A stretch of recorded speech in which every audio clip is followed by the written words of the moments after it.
Parliament ఎన్నికలకు సమయం దగ్గర పడుతున్న కొద్దీ ప్రధానమైనటువంటి పార్టీలన్నీ కూడా ఎన్నికల్లో గెలిపే లక్ష్యంగా వాళ్ళు వ్యూహాలు రచిస్తూ ఉన్నారు. దానిలో భాగంగా ప్రధానమైనటువంటి పార్టీ అభ్యర్థులు ఒక పక్కన ప్రచారంలోకి దూసుకు వెళ్తా ఉన్నారు. మరో పక్కన వరంగల్ పోరుగడ్డ పైన ఖచ్చితంగా గెలవాలన్నటువంటి ఉద్దేశంతో బీజేపీ పార్టీ, మరో పక్కన కాంగ్రెస్ అధికార పార్టీ, ఈ రెండు పార్టీలు కూడా పెద్ద ఎత్తున ప్రచారాన్ని ముమ్మరం చేస్తారు.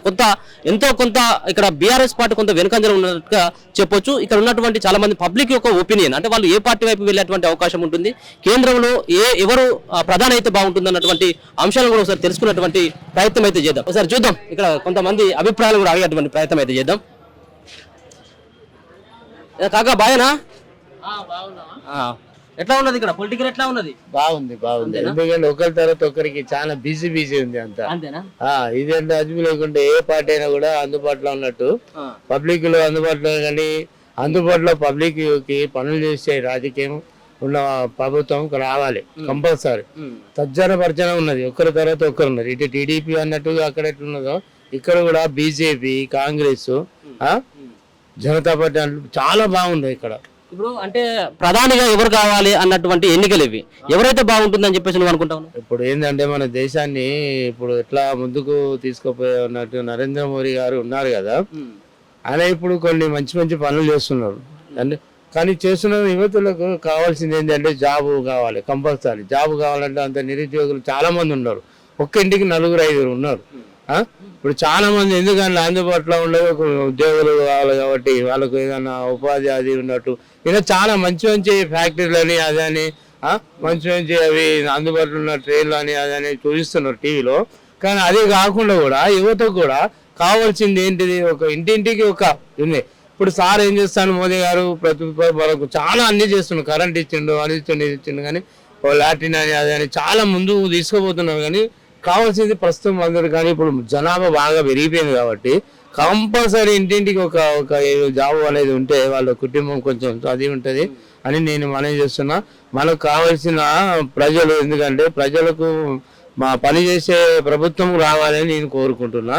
కంపల్సరీ మళ్ళీ అది కావాలనుకో అది ఒక, ఎందుకంటే ఒక ఓటు అనేది మనకు ఒక హక్కు, మనకు ఒకటి ఏంటిదంటే ఇది మనకి ప్రభుత్వాన్ని మనం కాపాడుకునేంత హక్కు కాబట్టి మనం ఓటు వేసి వాళ్ళను మంచిగా పనులు చేసే విధంగా అడిగే హక్కు కూడా ఉంటుందని. ఇక్కడేమో స్టేట్లో ఏమో కాంగ్రెస్ పార్టీ అధికారంలో ఉన్నది, కేంద్రంలో ఏ పార్టీ వస్తే బాగుంటుంది అనుకుంటాను, ఇక్కడ ఎవరు గెలిస్తే బాగుంటుంది అనుకుంటాను వరంగల్లో? అంటే ఇప్పుడు ఇక్కడ పార్టీ ఇక్కడ ఉన్నది మనకు చేస్తున్నారు, కానీ కేంద్రంలో ఇప్పుడు ఎందుకంటే నరేంద్ర మోడీ గారు వస్తేనే బాగుంటది. భూపాలపల్లి నియోజకవర్గం అన్న ఎట్లా ఉంది అక్కడ, ఎట్లా ఉంది, ఏ పార్టీ గెలిస్తే బాగుంటుంది అని అనుకుంటా ఉన్నారు, ఎవరు ఎంపీగా గెలిస్తే బాగుంటుంది అని అనుకుంటా ఉన్నారు, కేంద్రంలో ఏ పార్టీ అధికారంలో ఉంటుంది? బీజేపీ. మోడీ సర్కార్ వచ్చినాక అభివృద్ధి అయినా మీరు చెప్పండి, మీరు అడిగిన క్వశ్చన్ సమాధానం చెప్తున్నారు. అన్న దేశాన్ని రక్షించాలంటే బీజేపీ తప్ప వేరే ఏ పార్టీ ఉండదు. 70 సంవత్సరాలు పాలించిన పార్టీ ఏం చేసింది అన్న? దేశం కోసం, ధర్మం కోసం ప్రతి ఒక్కరు కృషి చేయాలి, బీజేపీ కోసం సపోర్ట్ చేయాలి. కేంద్రంలో మోడీ ప్రభుత్వం ఉండాలా, అది 100%. ఇక్కడ మీ ఎంపీ అభ్యర్థి ఎవరు, వాళ్ళు గెలిచేటువంటి అవకాశం కనబడుతుంది? ఆరో రమేష్ కంపల్సరీ గెలిచే అవకాశం కనబడతా ఉంది, 100% గెలుస్తారు. ఇప్పుడు ఈ 100-150 రోజుల పరిపాలన ఎట్లా అనిపిస్తా ఉందన్న కాంగ్రెస్ పార్టీ పరిపాలన? అన్న ఏమంటారు చూసిన వెనకడో సామెత ఉండేది, తుంటెత్తేసి మొద్దునెత్తుకున్న కథ ఉన్నది. అది ఇచ్చేది లేదు, చేసేది ఉండేది. ఎవరికేమి ఇచ్చిల్లన్నా? 6 గ్యారంటీలు అన్నాడు, బస్సులలో ఆడలు కొట్టుకుంటాను, ఏం చెప్తుండన్నా? ఎవరు ఏమన్నారు? ఫ్రీ బస్ వద్దన్న, కాంగ్రెస్ గవర్నమెంటే వరసలు అంటా ఉన్నారు కదా, ఆగస్టు లోపల మనతో అన్ని ఫినిష్ చేస్తా అన్ని. రైతు బంధు ఇప్పటికే ఇయ్యలేదు కదా. రైతు బంధు ఎవరికి ఇవ్వాలన్నా? 5 ఎకరాల లోపు ఉన్నోనికి రైతు బంధు ఇస్తే వానికి పని చేస్తుంది. 50 ఎకరాల ఉన్నోనికి, 15 ఎకరాల ఉన్నోనికి అవసరమే ఉందన్న, అంతే కదా. మీరు సన్నకారు అయితే, నేను సన్నకారు అయితే 3 ఎకరాలు 5 ఎకరాలు ఉన్నోనికి రావాలి. 50 ఎకరాలు 100 ఎకరాల ఉన్నోనికి వచ్చి ఏముంది? 15,000 ఇస్తా అని చెప్పింది రైతు బంధు. 15,000 1500 కూడా రాదన్న. 5 ఎకరాల లోపు రైతు బంధు ఉండాలా, సెంట్రల్లో మోడీ గవర్నమెంట్ ఉండాలా, దేశాన్ని రక్షించాలంటే మోడీ బీజేపీ ఉండాలా. Thank you. మీ ఎక్కడ బ్రదర్? ఇక్కడేనా? ఎవరు ఎంపీ ఆల్రెడీ ప్రధాని డిసైడ్ చేసేటువంటి ఎన్నికలు ఇవి, ఎంపీ ఎలక్షన్స్. ఎవరు ప్రధానిగా ఉంటే బాగుంటుంది, మీ దగ్గర ఎవరు గెలిచేటువంటి అవకాశం? నరేంద్ర మోడీ గెలిస్తేనే బాగుంటుంది. ఆరు రమేష్. కమలం పువ్వు గుర్తు. కమలం పువ్వు. ఎందుకు వాళ్ళకి వేయాలనుకుంటా ఉన్నారు? మనకు బార్డర్లో కానీ ఎక్కడ కానీ ఆర్మీలో కానీ బాగా చూసుకుంటాను. మోడీ ఉంటే బాగుంటుంది అని నా ఉద్దేశం. ఇప్పుడు మోడీని చూసి చేస్తా ఉన్నారా ఆర్ రమేష్ కోటు, లేకపోతే ఆర్ రమేష్ వ్యక్తిగా? మోడీని చూసేస్తాను. మోడీని చూసి. సెంట్రల్లో సెంట్రల్లో ఇక్కడ కాంగ్రెస్ పార్టీ ఎట్లా పనిచేస్తా ఉంది? ఈ హామీలు వేస్ట్ హామీలు ఇచ్చిండు. ఆ ఫ్రీ బస్సు వల్ల చాలా ఇబ్బంది ఉన్నది. అంత అందరికీ మంచి జరుగుతలేదు దీనివల్ల, కొంతమందికి మేలు జరుగుతుంది నా ఉద్దేశం. పోయినసారి ఏ పార్టీకి వేసినావు మొన్న అసెంబ్లీ ఎన్నికల ఓటు? అసెంబ్లీ ఎమ్మెల్యేలకు కాంగ్రెస్కి వేసి.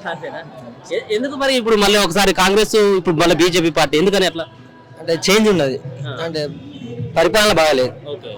విచ్చవిడి హామీలకు ఇచ్చి దానివల్ల ఈసారి ఓటు మాత్రం ఖచ్చితంగా బీజేపీకి. అన్న ఏం పేరు? నమస్తే. చంద్రన్న, ఎట్లా ఉన్నదండి ఇక్కడ వరంగల్ రాజకీయాలు ఎట్లా ఉన్నాయి? ఎవరు గెలిచినట్టు కనబడతా ఉన్నాయి నీకు? వరంగల్ రాజకీయాలు అని అంటే బీఆర్ఎస్ఏ గెలుపుతాయి. ఎందుకు అని అంటే ఆరూరి రమేష్ 2 దఫాలుగా కేసీఆర్ పేరు చెప్పుకొని గెలిచిండు.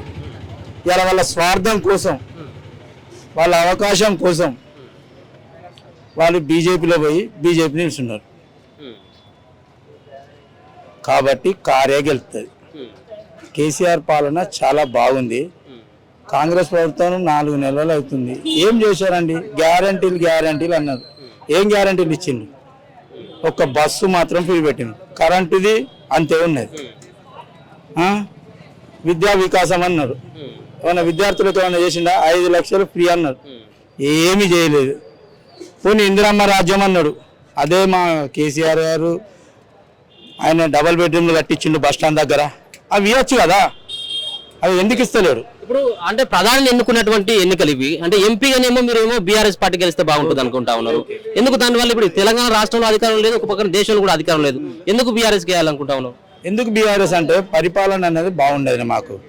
ఎందుకంటే రైతు బంధు ఇచ్చిండు, దళిత బంధు ఇచ్చిండు, బీసీ బంధు ఇచ్చిండు, కళ్యాణ లక్ష్మి ఇచ్చిండు, పింఛన్లు ఇచ్చిండు.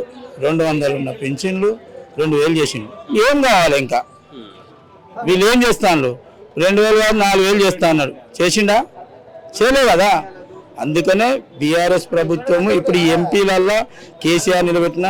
ఇంకొకటి ఏంటంటే ఈ పశ్చిమ నియోజకవర్గంలో దాస్యం వినయ్ భాస్కర్ గారు చాలా అంటే చాలా పబ్లిక్ దగ్గరై కేసీఆర్ గారు చూపెట్టిన అభ్యర్థిని దగ్గర పెట్టుకొని బీఆర్ఎస్కు గెలవాలని చాలా కృషి చేస్తున్నాను. ప్రధాని ఎవరైతే బాగుంటుంది? ఇప్పుడు ఎట్లా టీఆర్ఎస్ గెలిచినప్పుడు కూడా బీఆర్ఎస్ అభ్యర్థి గెలిచిన ప్రధాని అయితే కాలేరు.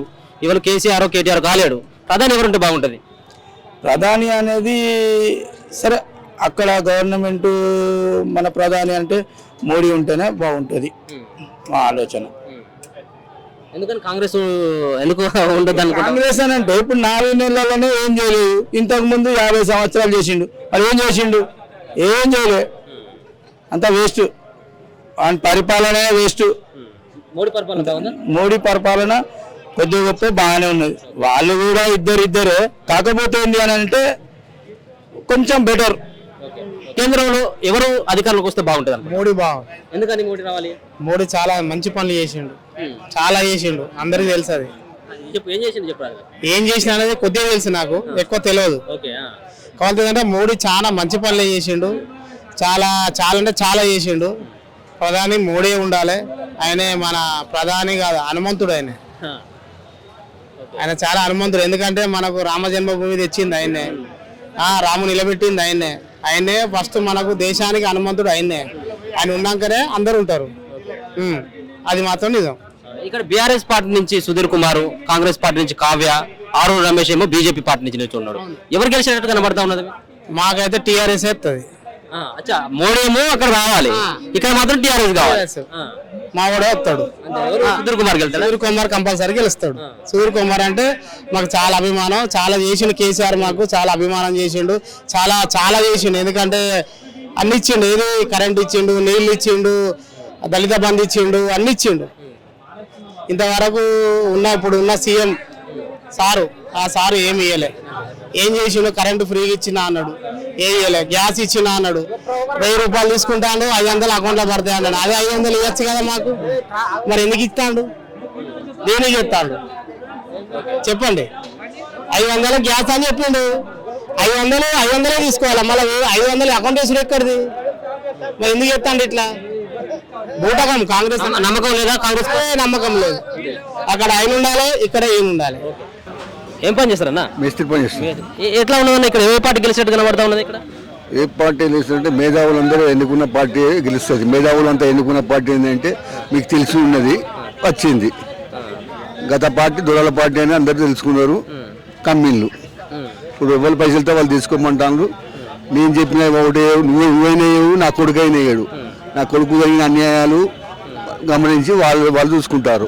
నేను వద్దన్నా దీనికి వెయ్యిరా అంటే నీకేం తెలిసి దాటి ఊకో అనే ముచ్చటకు వచ్చింది. మొత్తం లోకం మొత్తం పెట్టిండు. మార్పు అనేది సూచనలు మార్పుతోనే వచ్చింది. ఇప్పుడు ఇక్కడ ఈడ కాంగ్రెస్ పార్టీ వస్తే ఏ పార్టీ వచ్చేటట్టు కనబడుతుంది? కాంగ్రెస్ బీజేపీ మధ్యనే ఉంటుంది, అంతే తప్ప వేరే ఉండదు కదా. కాంగ్రెస్ బీజేపీ మధ్యనే ఉంటుంది.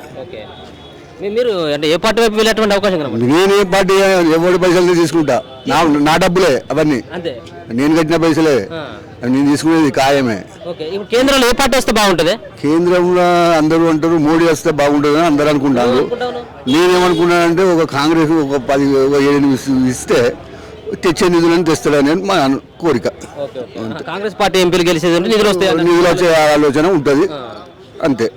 మళ్ళీ సేమ్ కేసీఆర్ అయితే మళ్ళీ ఎప్పుడు చెప్పి అనుకూలంగా పడుతుంది అంతే. ఇప్పుడు ఎట్లా ఉన్నది రేవంత్ రెడ్డి పరిపాలన? రేవంత్ రెడ్డి పరిపాలన అందరికీ మంచిగా ఉంటుంది. 10 ఏళ్ళ పరిపాలన వాడిని ఎవరు అడగలేదు, కానీ ఈ 5 ఏళ్ళ పరిపాలన ఇది చేయలే, అది చేయలే, ఇది చేయలే అంటే కరువు సాధారణంగా వచ్చేది. కరువు అనేది ఎండ వచ్చింది, అయిపోయింది.